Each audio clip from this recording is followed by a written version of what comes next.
బడుగు బలహీన వర్గాల ఆశాజ్యోతి అంబేద్కర్ని 125 అడుగుల ఎత్తున ఉంచినటువంటి చరిత్ర కేసీఆర్ గారిది. మొత్తం భారతీయ సమాజంలో ఒక దిక్సూచిని, అదేవిధంగా భారతీయ సమాజాన్ని రూపురేఖల్ని మార్చి అభివృద్ధి పదంలోకి నడిపించడంలో, అదేవిధంగా అన్ని రాష్ట్రాలకి అన్ని వర్గాల వాళ్ళకి సమాన హక్కుల్ని కల్పించడంలో అంబేద్కర్ గారు చేసినటువంటి కృషి ఏదైతే ఉందో ఆ కృషిని మరింత ఉన్నతంగా, అదేవిధంగా అంబేద్కర్ గారు ఒక జాతికి పరిమితం కాదు, అన్ని వర్గాల వాళ్ళని అభివృద్ధి పదంలో నడిపించడంలో అంబేద్కర్ గారు ముందున్నారని చెప్పి అంబేద్కర్ గారిని సగర్వంగా గౌరవించినటువంటి చరిత్ర కేవలం కేసీఆర్ గారికే దక్కుతుంది. ఎందుకంటే భారతదేశంలో అంబేద్కర్ గారికి ఇంత పెద్ద గౌరవం ఇచ్చినటువంటి రాష్ట్రాలు లేవు, రాష్ట్ర ముఖ్యమంత్రులు లేరు.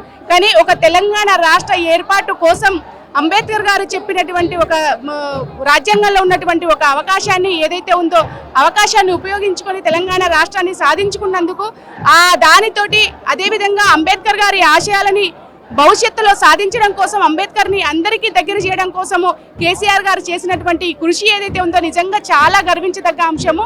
ఖచ్చితంగా కేసీఆర్ గారు గతమే కాదు భవిష్యత్తులో కూడా ఈ తెలంగాణ సమాజానికి చాలా అవసరం అనేది అయితే స్పష్టమవుంది. కేసీఆర్ గారు అంబేద్కర్ గారు సాధించినటువంటి అనేక అంశాలని ముందుకు తీసుకెళ్లడానికి, ప్రజలందరికీ ఇంకా దగ్గర అవ్వడానికి, తెలంగాణ రాష్ట్రాన్ని అభివృద్ధి పదంలోకి తీసుకెళ్లడానికి చాలా కృషి చేస్తున్నారు. ఖచ్చితంగా మళ్ళీ కేసీఆర్ గారు రావాలి, కేసీఆర్ గారి పరిపాలన రావాలని చెప్పేసి ప్రజలందరూ కోరుకుంటున్నారు. ఈ సందర్భంగా కేసీఆర్ గారు నిర్మించినటువంటి ఈ విగ్రహానికి ఈ రోజు నివాళులు అర్పించడం అనేది చాలా గర్వంగా ఒక తెలంగాణ బిడ్డగా నేను చెప్పుకుంటున్నాను.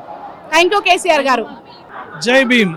ఈరోజు తెలంగాణ గవర్నమెంట్ అంబేద్కర్ గారి యొక్క 135వ జయంతి ఉత్సవాలను నిర్వహిస్తున్నది.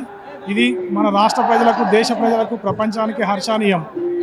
ముఖ్యంగా అంబేద్కర్ గారి యొక్క జయంతిని, అంబేద్కర్ యొక్క వర్ధంతిని మాత్రమే సంవత్సరానికి 2 రోజులు మాత్రమే అంబేద్కర్ గారిని స్మరించుకుంటున్నారు నేతలందరూ, దేశ ప్రజలందరూ. కానీ అది కాదు. మనం అంబేద్కర్ గారికి ఇచ్చే ముఖ్యమైన గౌరవం ఏంటంటే అంబేద్కర్ని వారి యొక్క చిత్రపటాన్ని భారతదేశ కరెన్సీ పైన ముద్రించాలనేది నా యొక్క ముఖ్య వాదన. జై భీమ్, జై భీమ్.